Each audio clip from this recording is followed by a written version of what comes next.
Voilà, je voudrais maintenant vous présenter, si besoin est, Son Altesse Royale, la princesse Esmeralda de Belgique, qui est la fille du roi Léopold III, la demi-sœur du roi Albert II et la tante de notre roi Philippe. C'est une femme magnifique, pour laquelle j'ai la plus grande admiration. C'est une femme engagée dans la défense de l'environnement, dans la défense des femmes. Le roi Léopold, son père, dont la princesse était très proche, a parcouru le monde pour comprendre les hommes et les cultures, les traditions et les peuples, découvrir une nature sauvage dans les coins les plus reculés du monde. Cette belle ouverture, cet intérêt profond pour ce qui est humain, ce goût de l'aventure, la princesse en a hérité de son père et le partage. Elle le partage par les livres qu'elle écrit, par les films qu'elle produit. Un de ses derniers livres, Femme prix Nobel de la paix, est ce qui a amené la princesse à nous faire l'honneur et la joie d'être ici aujourd'hui. Nous avons la chance de pouvoir entendre de sa bouche ce qu'il peut y avoir comme fil rouge entre toutes ces femmes, entre ces femmes et le sujet de notre conférence, et d'entendre vos réflexions sur un sujet qui nous touche aujourd'hui. Alors, je suis très heureuse et honorée d'accueillir la princesse Esmeralda.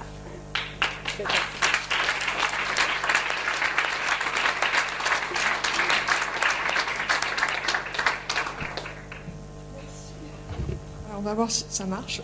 Merci Anne-Claire pour tes mots aussi gentils. C'est moi qui suis heureuse et honorée d'être ici, dans cette conférence si importante, sous le haut patronage de Sa Majesté le Roi.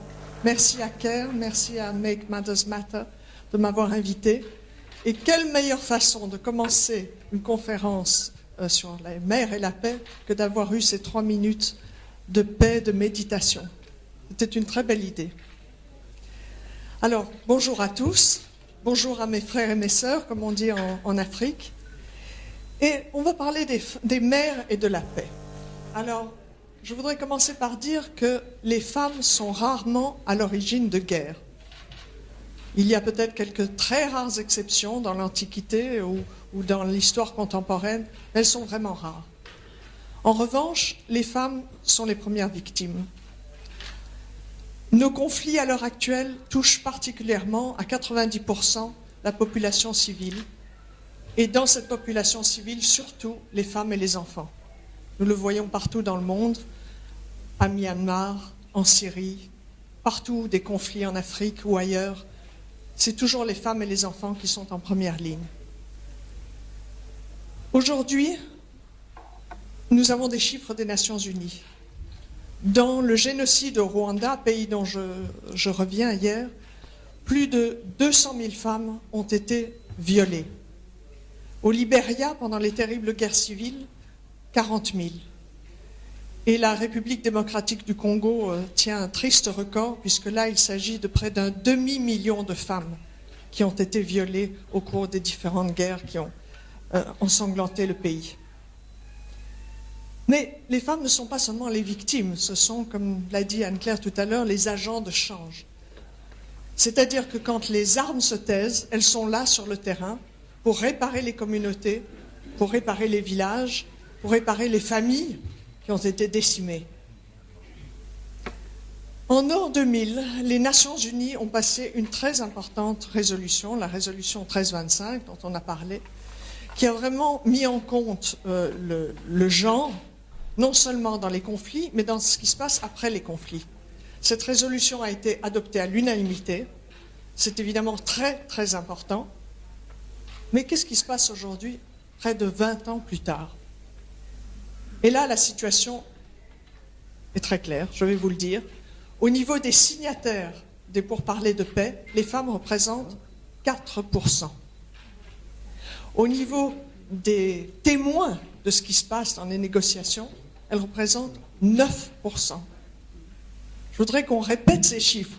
4%, 9%, après une résolution qui avait été adoptée à l'unanimité. Donc nous avons beaucoup de chemin à faire. Et pour citer Julienne Lusange, une militante de la République démocratique du Congo, elle a dit « Mais est-ce qu'il nous faudra prendre les armes pour que finalement on soit assise à la table des pourparlers de paix ?» C'est inimaginable qu'on avance si lentement. Et pourtant, pourquoi est-ce que c'est important d'avoir les femmes?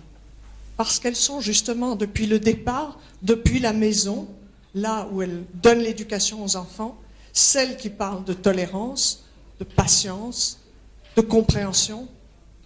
On dit souvent en Afrique que la femme est une école, la mère est une école.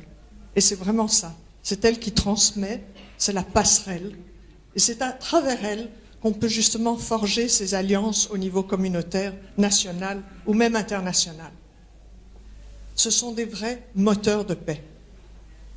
Alors j'ai eu la grande chance, comme le disait Anne-Claire, de rencontrer des femmes extraordinaires qui sont les femmes prix Nobel. Il y en a 10 actuellement en vie, mais je voudrais quand même rappeler que de nouveau cette discrimination, comme on la voit dans tant de domaines, dans les différents prix Nobel, les femmes sont très peu représentées. Dans celui de la paix, en fait, c'est là qu'elles sont le mieux. Et pourtant, il y en a 16 sur 97 attributions. Vous voyez comme c'est peu, après tout ce qu'on a dit du rôle des femmes au sein des villages, au sein des communautés. Et quand même, ces femmes-là sont extraordinaires, elles ont réalisé des choses étonnantes. Et aujourd'hui, je voudrais vous raconter quelques détails de leur vie, quelques actions particulières qu'elles ont faites.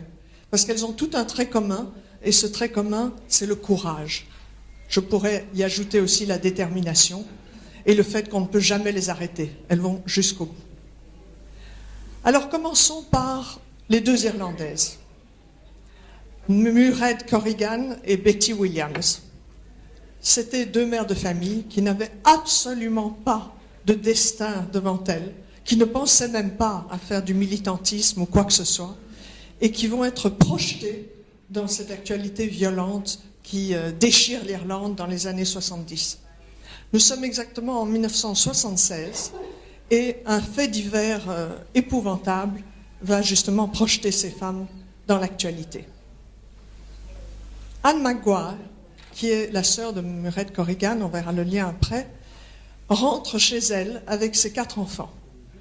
Je répète, nous sommes à Belfast et la violence est tous les jours présente, c'est-à-dire que les militants des différentes factions, protestantes comme catholiques, se livrent aux pires exactions tous les jours. Des bombes explosent, des militants pénètrent dans les maisons et massacrent les membres d'une même famille.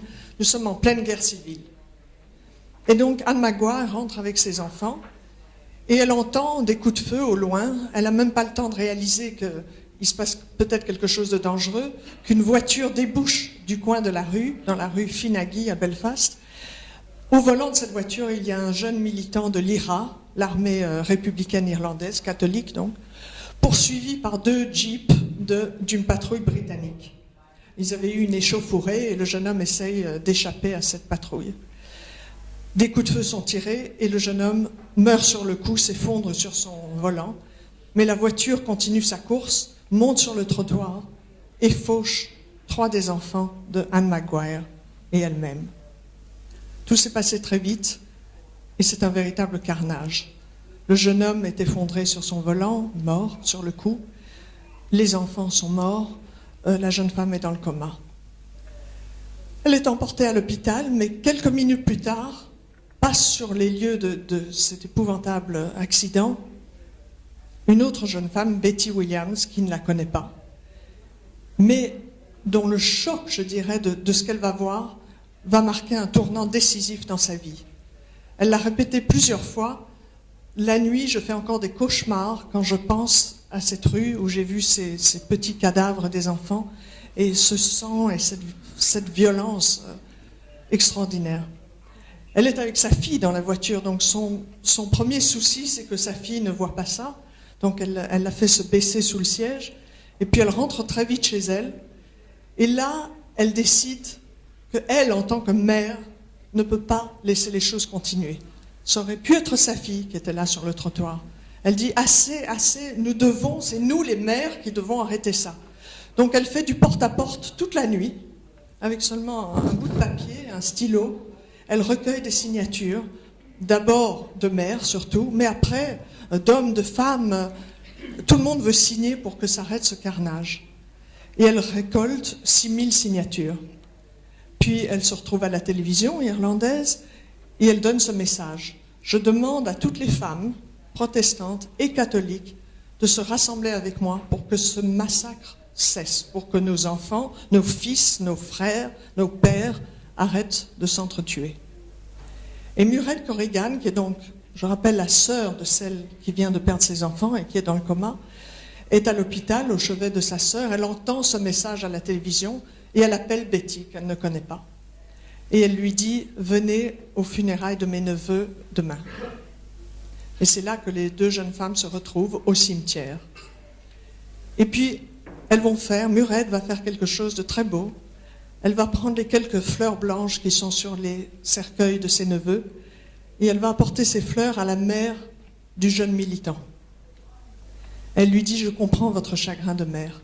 Nous le partageons aujourd'hui. » Et à partir de là, ces femmes décident de monter des marches pacifiques tous les dimanches, à travers les principales villes d'Irlande, mais bientôt d'Angleterre, et même aux États-Unis où la communauté irlandaise est très grande. Et ces marches vont devenir énormes, dizaines de milliers de femmes surtout, mais bientôt d'hommes aussi, partout, des marches pacifiques pour dire « nous devons trouver une solution ». Le retentissement est tellement grand que la presse en parle, que le monde commence à se pencher sur ce problème. Et vraiment, elles ont un impact. Un impact en prenant tous les risques. Parce que, comme m'a raconté Muriel, à l'époque, franchir les lignes de démarcation, ces fils de fer barbelés, ces murs entre les communautés, c'était très dangereux. Pas tellement, ou si bien sûr, parce qu'on allait chez l'ennemi, mais surtout parce que les gens de votre propre bord vous traitaient de traîtres, parce que vous alliez parler aux protestants si vous étiez catholique, ou vous alliez parler aux catholiques si vous étiez protestant. Donc ces femmes ont eu un courage physique, moral extraordinaire. Elles ont créé ce mouvement, elles ont reçu le prix Nobel pour ça. Et bien sûr, il faudra attendre 20 ans pour que la paix soit définitivement signée en Irlande, mais c'est certainement ce jour-là qu'a commencé les premières graines, je dirais, dans l'esprit des gens qu'il fallait trouver une solution. Voilà ce que ces femmes ont fait. La même chose s'est produite au Libéria, un pays qui a été déchiré par vraiment une guerre civile, 2 guerres civiles très très longues et très sanguinaires. Et là, une jeune militante, Lema Gbowee, qui avait 18 ans quand elle a vu son premier cadavre, et qui dit avec beaucoup de franchise que 10 ans plus tard, elle ne remarquait même plus les cadavres, parce qu'elle en avait vu tellement, et qu'elle s'était détachée. Mais c'est là aussi ce qu'elle a vu, ce qui s'est passé, ce qu'elle a vécu elle-même, parce qu'elle était toute jeune dans des camps, et puis en plus, elle était avec un mari abusif, elle a eu 4 enfants qu'elle a dû élever toute seule, donc elle a eu la violence domestique, la violence nationale, et elle a aussi pris cette décision que les femmes, les mères, devaient faire quelque chose pour la paix. Le même procédé, c'est-à-dire qu'elle est allée sur les marchés publics, elle est allée dans les églises, elle est allée dans les mosquées, elle est allée dans tous les lieux possibles et imaginables où elle pouvait trouver des femmes qu'elle a rassemblées pour un mouvement de paix. Elles ont été reçues à l'époque par le chef d'État, le dictateur, qui était Charles Taylor, qui a dit « Je vous salue les mères du Libéria, mais je vous demande d'aller parler aux rebelles. » Bon, ça n'a rien réglé, évidemment. Mais elles ont continué à faire leur sitting, leur protestation. Elles ont même été jusqu'à prendre en otage des hommes qui étaient en train d'essayer de discuter sur des pourparlers de paix, mais qui traînaient pendant des semaines, des mois. Et elles ont dit devant les caméras, nous ne les laisserons pas sortir de l'hôtel tant qu'ils ne signeront pas. De nouveau, ça a eu un énorme retentissement. Et on a fait attention à ces femmes. D'ailleurs, quand elles sont rentrées au Libéria, elles ont été fêtées et célébrées parce qu'on avait vu ce qu'elles pouvaient faire. Et là aussi, finalement, les pourparlers de paix ont été signés et l'action de ces femmes a eu un impact. Un tel impact qu'à la suite des pourparlers de paix, il y a eu des élections et que la première chef d'État africaine élue, Ellen Johnson Sirleaf, donc a pris le pouvoir.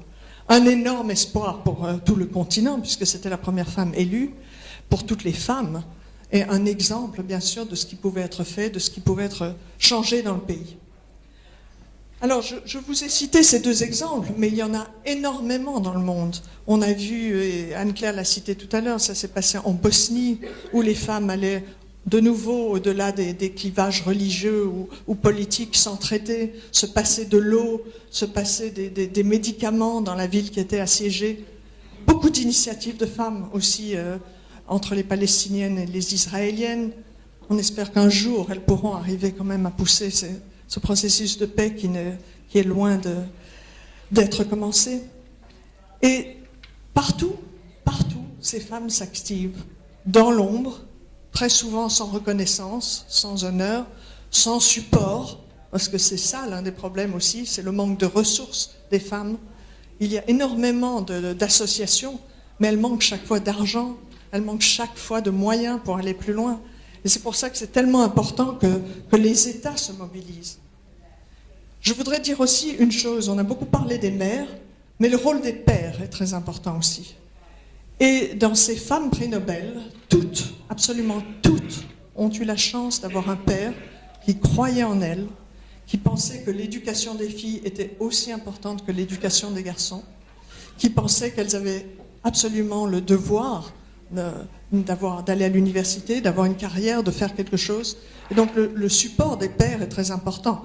Il suffit de citer Malala, dont bien sûr le mentor a été son père, qui avait créé des écoles pour filles au Pakistan. Et donc c'est pour montrer que là aussi c'est très important. Bien sûr, c'est la mère qui est souvent le centre de la famille et celle qui transmet, comme on l'a dit, mais le père a aussi un rôle de soutien très important. Donc, je voudrais encore citer une personne qui est au Congo, en République démocratique du Congo, une femme, une militante aussi formidable, qui a eu la polio quand elle était toute petite. Elle s'appelle Nema Namadamou. Et elle pensait que sa vie s'arrêterait là, bien sûr. Elle était handicapée dans un petit village des montagnes, pas assez d'argent pour avoir des béquilles, donc elle n'irait pas à l'école. Donc son rêve d'accéder un jour à un poste important serait brisé. Son père, là, n'était pas un soutien puisqu'il a quitté sa femme en disant « Ma fille ne pourra jamais être mariée, donc il n'y a pas d'avenir ». Et elle dit que là où elle est aujourd'hui, elle qui est une formidable militante reconnue dans le monde, c'est grâce à l'amour de sa mère. Parce que sa mère, dans ce petit village des montagnes, la portait tous les jours sur son dos à l'école. Tous les jours, jusqu'à l'âge de 12 ans, sur son dos. Et elle m'a dit, cet exemple, cet amour de ma mère, m'a absolument déterminée à faire quelque chose pour les femmes, pour les droits humains, pour la paix. Parce que je pense qu'avec l'amour et la détermination, on peut vraiment, vraiment bousculer les choses, renverser les choses et améliorer le monde. Et je pense que c'est vraiment le message de toutes ces femmes. Et pour citer Betty Williams, ce sont des mères de famille ordinaires, et puis elle se reprend, elle dit « Je n'ai jamais rencontré une mère de famille ordinaire qui font bouger le monde ». Et moi, je dirais, après avoir rencontré ces femmes exceptionnelles prix Nobel, qu'en fait, toutes les mères de famille mériteraient le prix Nobel de la paix à cause de leurs efforts. Et aujourd'hui, au bout de cette conférence, j'espère vraiment qu'on arrivera à faire entendre notre voix à tous. Parce que c'est nous, les citoyens, qui pouvons faire bouger les gouvernements, finalement. Parce que sans citoyens responsables, on n'a pas de gouvernants qui sont forts et qui sont responsables eux-mêmes. Donc nous devons tous faire en sorte que les États, que vraiment le monde international reconnaisse le rôle des mères, les protège, les soutienne, le rôle des femmes en général, et leur fasse accéder à tous les postes importants au niveau des pourparlers de paix. Merci.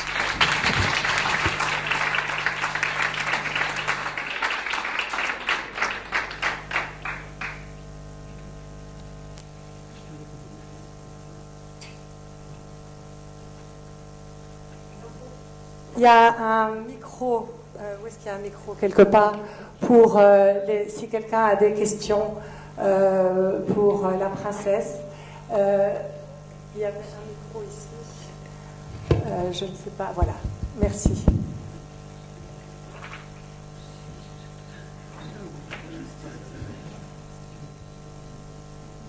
On va prendre deux ou trois questions et puis Princesse répond. Suzanne Moncassa, je suis présidente de la plateforme des femmes de la diaspora congolaise de Belgique.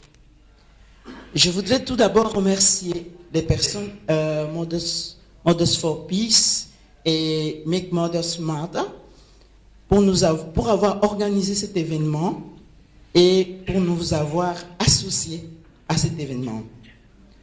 Je voudrais ensuite remercier Son Altesse pour les exemples qu'elle vient de nous donner. Ça montre également votre préoccupation pour ce qui se passe dans le monde et pour ma part, bien entendu, pour ce qui se passe en RDC, au Congo, à Kinshasa. Je voudrais ajouter ceci, puisque nous sommes là pour essayer de voir les solutions que les unes et les autres, les uns et les autres, essayent d'apporter à ces problèmes.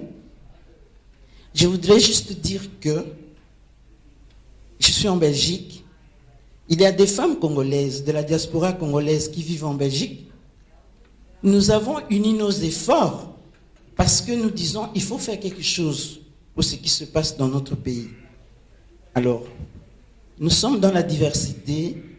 Les femmes qui sont là, elles essayent chacune à sa manière d'apporter quelque chose. Dans le cadre de la plateforme, nous avons publié un livre. Nous venons de publier un livre. J'ai apporté un exemplaire.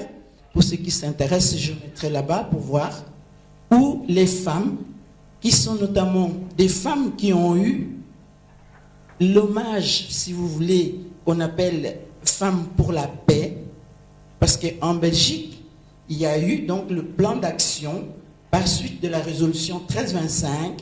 Il y a eu un plan d'action et dans le cadre du plan d'action, nous, les femmes, toute diversité confondue, nous avons décidé que les femmes qui essayent à leur manière, là où elles se trouvent, de faire quelque chose pour la paix, notamment en RDC, pour ce qui nous concerne, et pas seulement, que ces femmes-là, on pouvait leur donner l'hommage de Femmes pour la paix.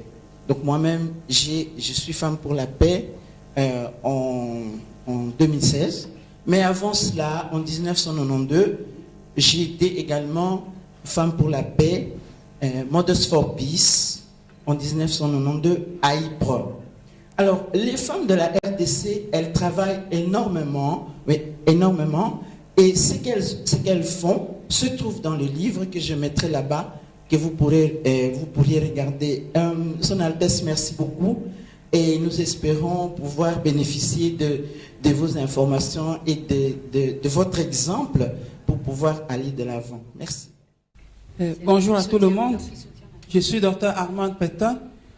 Je vais juste apprécier déjà cette conférence internationale qui met les femmes en honneur. Et je vais remercier par là les organisateurs et en particulier je remercie la princesse pour les 2 témoignages qu'elle a émis. Je suis présidente du réseau des femmes immigrées ici au Maroc. Donc, les femmes immigrées et épouses. L'association Refim, qui est créée à l'issue de l'immigration. Alors, pourquoi cette association a été créée? Parce qu'en tant que femmes, nous avons constaté que les femmes qui étaient immigrées perdaient leur valeur. Donc, cette association était pour nous un moyen par lequel nous valorisons les valeurs de la femme. Alors, les objectifs de notre association étaient premièrement la valorisation de la femme. Et quand, au vu de cette valorisation de la femme, nous avons constaté que les enfants de ces femmes n'étaient pas à l'école. Alors, la femme se sentait de plus en plus diminuée quand elle sentait que ses enfants n'étaient pas à l'école. Alors, d'où notre accent qui est porté actuellement sur l'éducation des enfants. Comme vous avez dit tout à l'heure, la société, la femme et la société. La femme est celle qui éduque la société. Alors cette éducation, la base, ce sont les enfants. Ce sont nos enfants. C'est à travers nos enfants. Si nous voulons construire cette paix de demain, c'est à travers nos enfants aujourd'hui.